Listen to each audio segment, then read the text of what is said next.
Well, it's time now for Media Watch. James Creedon is here with us in the studio. Hi there, James. Evening, Laura. And you're talking about two trials today. A lot of comment in the media. One is of the former Egyptian president, Mohamed Morsi. He's fallen very far. He was the president, the first democratically elected president in Egypt. Now he's facing 20 years in prison. We'll get to that in a moment. Absolutely. But first, some are saying it's a highly symbolic trial. This is a former Nazi death camp guard called Oskar Gröning. I just mentioned it in the headlines.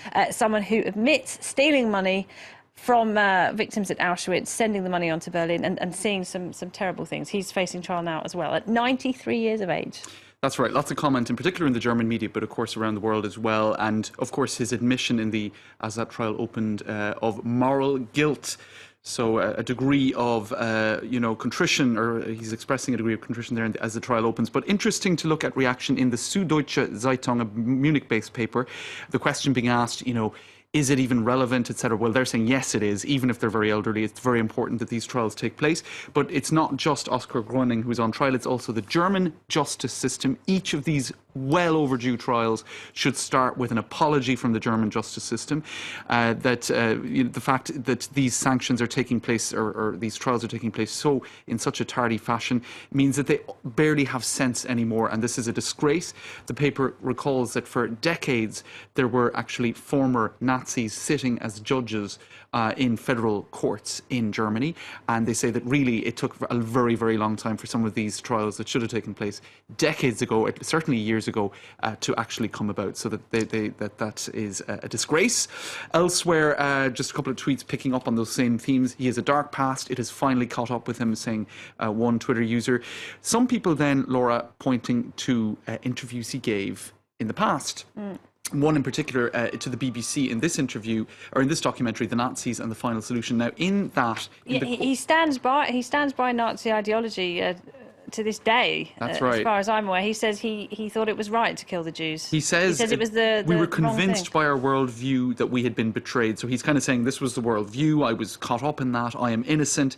And in a similar interview given to Der Spiegel, the German weekly, in 2005, he said, if you can describe that as guilt, then I am guilty, but not voluntarily. Legally speaking, I am innocent. So it's interesting to contrast that to the moral guilt he speaks about today. So we'll see whether or not this moral guilt but legal innocence, as he claims it, will convince the German authorities. Probably not. And he could get 3 years in jail, according to our Berlin correspondent. So he could face some jail time, even though he is 93. And of course, some of the Auschwitz survivors are still alive as well, and for them an important closure. I just just before we move on, I thought it was interesting to point out that when you type in, because of course the question is being asked, is it relevant anymore so many years on, etc. For this article picked up by Courrier International, they're saying absolutely it is. There are some tweets saying we need to look to the future, etc. And I thought it was quite tragic to point out that when you put the word Auschwitz into Twitter today, a lot of people pointing out to what happened in the Mediterranean Sea. Some people saying these are almost the death camps of 2015 in some respects. So perhaps incomparable incidents, but it's just, I said I'd pointed out that when you put Auschwitz into Twitter, that's actually what's coming up. People making that historical allusion, whether it be relevant or not. That is an interesting link. Let's talk about the other big trial today. Mohamed Morsi, as I say, the former president of Egypt, now behind bars for 20 years. That's right, generating a lot of comment as well, Laura. Let's take a look at some of it. Egypt's ex-president Mohamed Morsi sentenced to 20 years in the first of many trials, and indeed some pointing out even if he didn't get the death sentence, there are other trials awaiting him for various other issues, and that he could indeed see himself sentenced to death later on. We'll have to wait and see, I suppose. A lot of people criticising a politically charged justice system in Egypt. That's an article in Orient 21, a French language online magazine. Others saying that the only thing that is surprising about this decision is that he wasn't sentenced to death, in the sense that it is all quite political, according to some.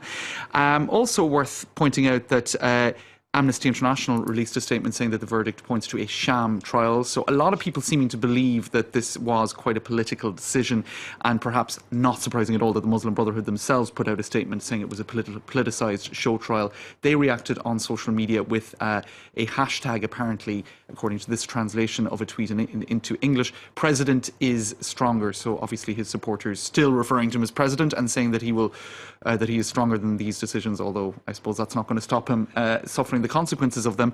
Others then contrasting this to how Mubarak was set free, essentially, after oppressing his people for 30 years. It's a bit of a case of what goes around comes around, doesn't it? Indeed. And so some people saying that's a little bit unfair to see Morsi getting 20 years of hard labour and Mubarak essentially getting off scot-free, or more or less.